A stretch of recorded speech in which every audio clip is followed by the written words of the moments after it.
more reading of the U.S. Federal Reserve's tea leaves today, as the Fed's vice chair, Janet Yellen, said interest rates maybe should be kept at zero until as late as 2015. Reportedly, she said that in a speech in New York.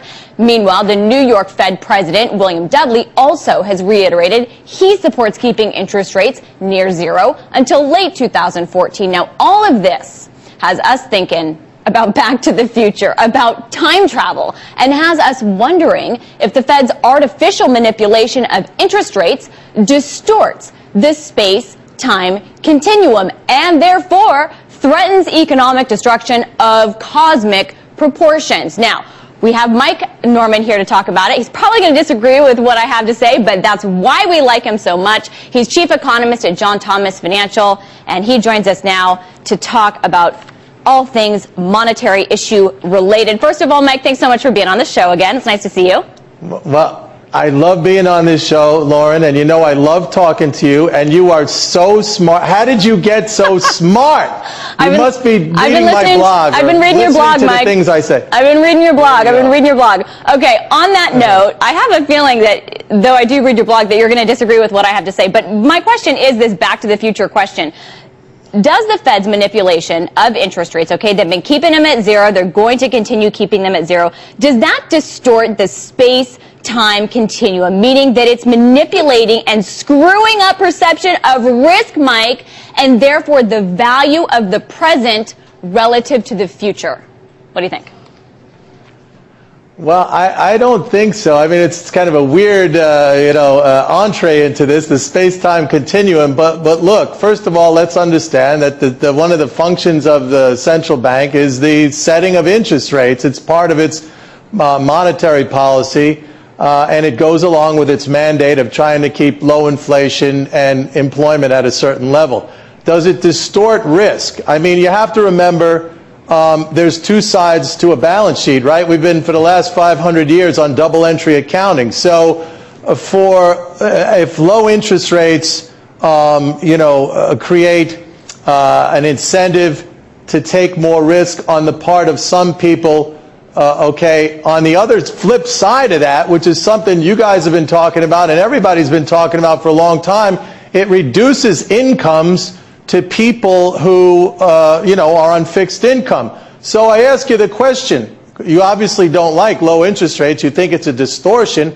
But high interest rates, the very same thing, only it's the reverse, okay? It increases income to people who are on fixed income or savers or creditors, and it reduces the ability to borrow. It makes it more expensive. So basically, it is what it is. You know, the fact that the Fed or a central bank sets interest rates in its own currency, I don't think that's a distortion. I don't think, what it is. Basically, I think it removes risk in the sense that the central bank is telling you where the interest rate is going to be. You don't have to guess. In this particular situation, they're saying out to 2014, another 2 years, or maybe possibly even 3 years out from now, we're going to keep it at zero or around zero. That's wonderful, because you talk about being able to plan. You know exactly where the interest rate is going to be. If left to the vagaries of the marketplace, as we see with other instruments or commodities where there is no monopolistic power that sets a price, it could be all over the place. That makes it very, very hard to plan. So I don't think it has a distortive effect at all. But, Mike, how can you argue that? Because I hear everything you're saying. But when the Fed is keeping interest rates at zero, and that's unusual, right, even if they're telling us that they're going to be at zero for a while, that's a negative real interest rate. Isn't that distorting a lot more people than maybe it should be when you're incentivizing risk now as opposed to planning for the future, saving for the future? You can't do that. Okay, well, they can, obviously they do, but here's the reason why they think, the Fed believes it will accomplish a certain goal, right? I mean, that's why they're doing it. What we have seen after the financial crisis and the very severe contraction in the economy, the loss of jobs, is now households have this very strong desire to save. They're worried about the future. They may not have a job. Their consumption ability, their spending ability has been impaired. This savings is a leakage to the economy, right? I mean, somebody has to spend, or there is no economy. So the Fed, in its thinking, and I'm not saying it's correct, I'm not saying it even accomplishes the goal, but in its thinking, it lowers rates, trying to spur demand for credit in the hopes that that would foster some kind of a spending boom to offset the desire to save. But what we're seeing is it doesn't work, okay? The savings desire is still very, very high, and household spending is still very modest, very weak. That's why we only have a 2% growth rate. So it really isn't working. Is it bad to save, Mike? It's obviously not bad to say. I know that's a loaded question, but how do we save? How do we save? How can I, as a saver, accumulate net positive amount of dollars, net dollars? How can that happen? The government, somebody has to spend more dollars than it takes in order for me to have a surplus of dollars, right? So in order for the non-government, that's me and you and businesses and everybody else who's not the government, in order for us to save, have a net surplus of dollars, the government has to run a deficit of dollars because that's where dollars come from.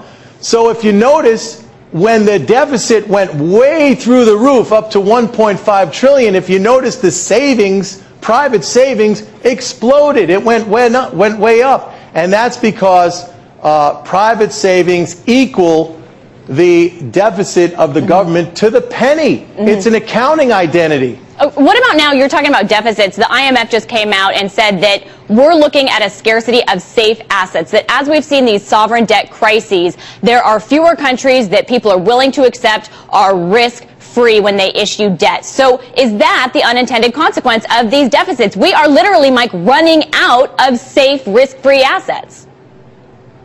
Well, that's not the consequence of the deficits. The deficits are providing the safe assets. They're providing the treasuries. Look at treasuries. People want to own treasuries despite the lowest rates in history, right? So the deficit is supplying those safe assets. The problem is it's not supplying them in enough quantity equal to the desire of, people that want to hold them. It needs to, in fact, what the markets are saying, what the markets are screaming, Lauren, is that the deficits have to be much, much bigger because there's an enormous desire to save in these safe assets. Okay, you can control deficits if you're a government, but you cannot control faith in your currency and your economy. So what about when that runs out and if it runs out? Because how can you rule that out?